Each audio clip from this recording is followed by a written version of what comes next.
उत्तर प्रदेश के law and order की मिसाल उत्तर प्रदेश के बाहर भी दी जाती है और प्रशंसा होती है। ये हम सभी लोगों के लिए खुशी की बात है। सुधार की गुंजाइश तो हमेशा रहती है। सरकारें हनक से चलती हैं, जनसेवा से चलती हैं, और जैसा कि मैंने पहले निवेदन किया, 30 वर्ष में पहली बार ये अवसर आया है कि अपनी कार्यशैली पर,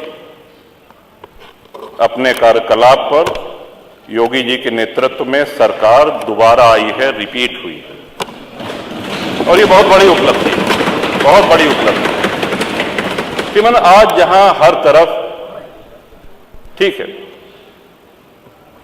हमको राष्ट्र हित में, हमको प्रदेश हित में, हमेशा मेरे दल जनसत्ता दल का ये रहा है कि जो भी पिछड़े हैं, जो भी वंचित हैं, उनकी लड़ाई शुरू से मैं लड़ता आया हूं।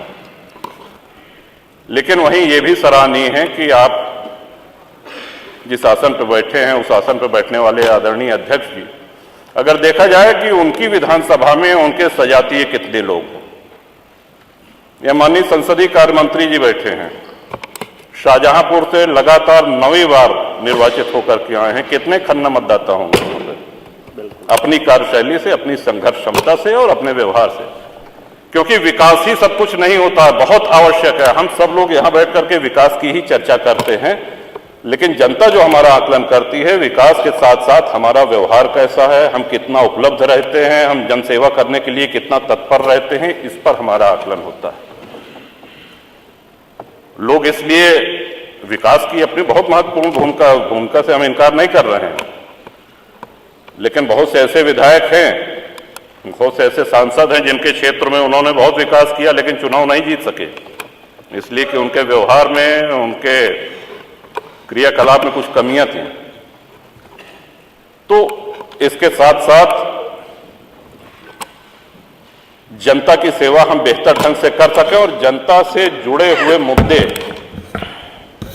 हम बराबर सदन में उठाते रहें, इसके लिए ये आवश्यक है कि अधिक से अधिक सदन चले, माननीय विधायकों को अपनी बात, अपने क्षेत्र की समस्याएं रखने के लिए समय मिले। लॉ एंड ऑर्डर की बहुत बात होती है, कुछ लोग सहमत होंगे, कुछ लोग असहमत होंगे,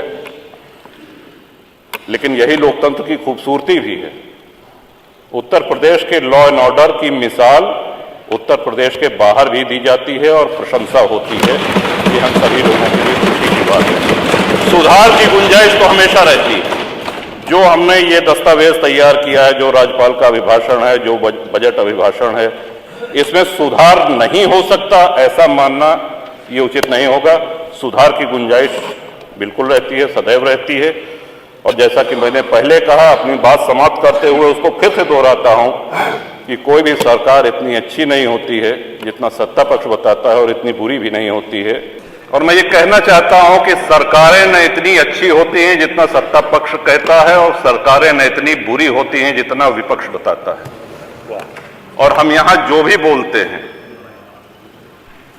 वो हमारे भाग्य विधाता जनता जनार्दन वो बाहर सुनती है, उसका आकलन करती है। हम यहां कितनी भी लच्छेदार भाषा में पक्ष या विपक्ष में कुछ भी कह लें, जाना हमको वही है, वही है, उन्हीं के पास जाना है और फैसला भी उन्हीं का मानना पड़ेगा।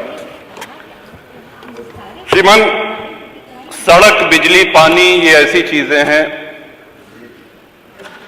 जो हम सभी के जीवन से जुड़ी हुई हैं। भारत गांवों का देश है, भारत की आत्मा गांवों में बसती है। हम सभी लोग इस उक्ति को, इस सिद्धांत को मानते हुए आए हैं। एक्सप्रेसवेज बन रहे हैं, एक्सप्रेसवेज बनने के नए नए कीर्तिमान स्थापित किए जा रहे हैं। अच्छी बात है, होने चाहिए। हर विकासशील देश में देखने में भी अच्छी लगती हैं, यात्रा का समय भी कम होता है। लेकिन कहीं ऐसा तो नहीं है कि एक्सप्रेसवे के चक्कर में हम गांव की सड़कों को भूल गए हैं। आज ग्रामीण सड़कों का जो हाल है, जो गड्ढे हैं, क्या ऐसा तो नहीं कि उस ओर हमारा ध्यान नहीं जा रहा है? सड़कें गड्ढा मुक्त नहीं है श्रीमन, और उसका एक कारण है